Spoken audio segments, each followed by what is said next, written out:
Hello everyone. Welcome back to our new video. Today, I will give you the link of this premium preset. Please like this video and also subscribe the channel. The DNG file is protected by password. To get this preset, the password will appear at the upper right corner of the screen as a card. So please, don't skip any part. The preset link is given in the description. First, import the preset and also the pictures, which you want to edit. To apply this preset on more photos, just simply click on the three dots in the upper right corner, and click on Copy Settings.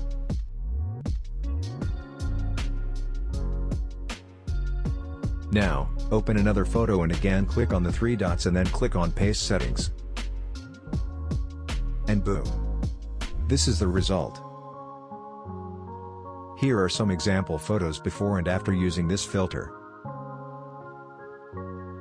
Please, like this video and support my channel.